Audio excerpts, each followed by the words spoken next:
आज मैं श्रीमद् भागवत महापुराण के तृतीय स्कंद के 16वां अध्याय हिरण्यकश्यपु और हिरण्याक्ष का जन्म तथा हिरण्याक्ष की दिग्विजय पढ़ने जा रही हूँ। कृपया आप लोगों को अच्छा लगे तो लाइक जरूर करिएगा, इसे जरूर श्रवण कीजिएगा। इससे श्रवण करने से ज्ञान की वृद्धि होती है, मनोवांछित फल की प्राप्ति होती है और सुख समृद्धि की प्राप्ति भी होती है, इसलिए इसे अवश्य सुनिए। तो आइए पढ़ते हैं। ओम नमो भगवते वासुदेवाय। ओम नमो भगवते वासुदेवाय। ओम नमो भगवते वासुदेवाय। ओम नमो भगवते वासुदेवाय। ओम नमो भगवते वासुदेवाय। श्री मैत्रेय जी ने कहा, विदुर जी, ब्रह्मा जी ने के कहने से अंधकार का कारण जानकर देवताओं की शंका निवृत्त हो गई और फिर वे सब स्वर्ग लोक को लौट गए। इधर दीति को अपने पति देव के कथानुसार पुत्रों की ओर से उपद्रव आदि की आशंका बनी रहती थी, इसलिए जब पूरे 100 वर्ष बीत गए तब उस साध्वी ने 2 यमज जुड़वे पुत्र उत्पन्न किए। उनके जन्म लेते समय स्वर्ग, पृथ्वी और अंतरिक्ष में अनेकों उत्पात होने लगे, जिनसे लोग अत्यंत भयभीत हो गए। जहाँ तहाँ पृथ्वी और पर्वत कांपने लगे। जब दिशाओं में दाह होने लगा, जगह जगह उल्कापात होने लगा, बिजलियां गिरने लगी और आकाश में अनिष्ट सूचक धूमकेतु पुच्छल तारे दिखाई देने लगे।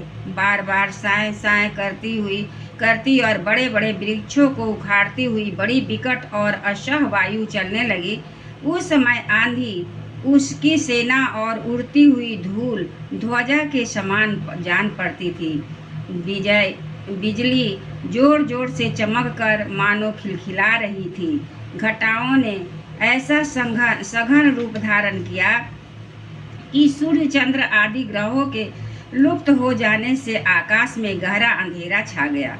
उस समय कहीं कुछ भी दिखाई न देता था। समुद्र दुखी मनुष्य की भांति कोमल कोलाहल करने लगा। उसमें ऊंची ऊंची तरंगे उठने लगी और उसके भीतर रहने वाले जीवों में बड़ी हलचल मच गई। नदियों तथा अन्य जलाशयों में भी बड़ी खलबली मच गई और उनके कमल सूख गए। सूर्य और चंद्रमा बार बार ग्रस से जाने लगे तथा उनके चारों ओर अमंगल सूचक मंडल बैठने लगे।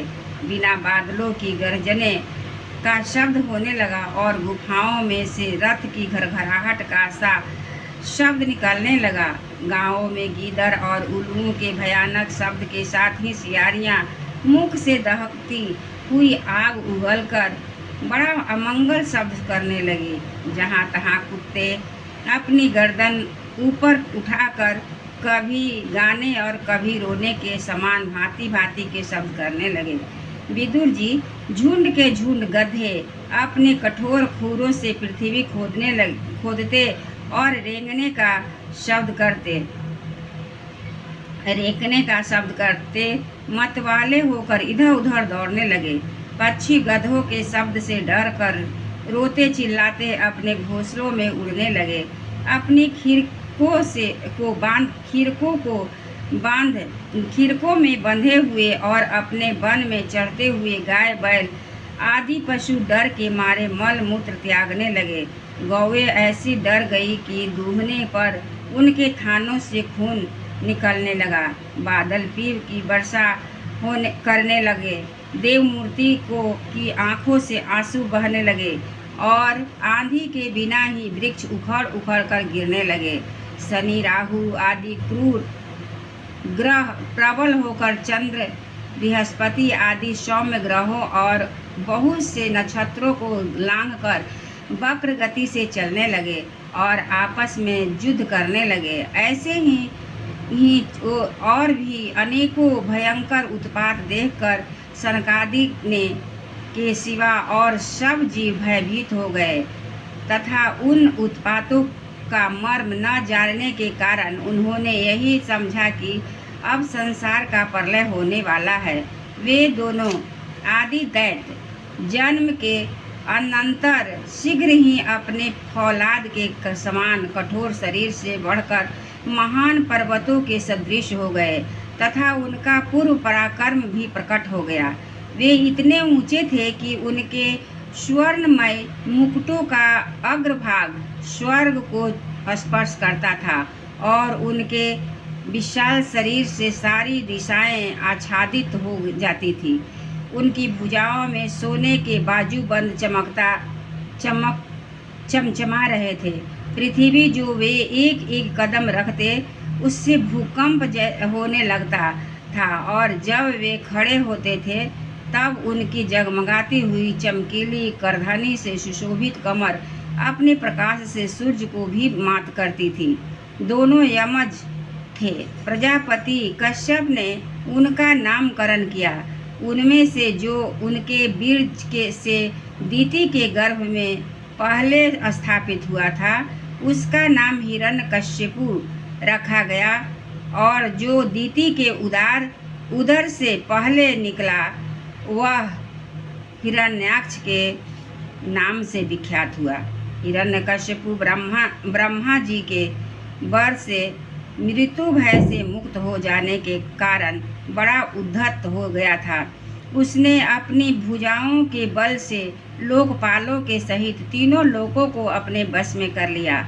वह अपने छोटे भाई हिरण्याक्ष को बहुत चाहता था और वह भी सदा अपने बड़े भाई का प्रिय कार्य करता रहता था। एक दिन वह हिरण्याक्ष हाथ में गदा लिए युद्ध का अवसर ढूंढता हुआ स्वर्गलोक में जा पहुंचा।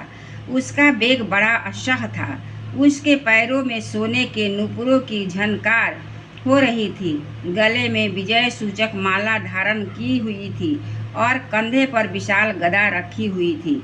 उसके मनोबल, शारीरिक बल और ब्रह्मा जी के वर ने उसे मतवाला कर रखा था। इसलिए वह सर्वथा निरंकुश और निर्भय हो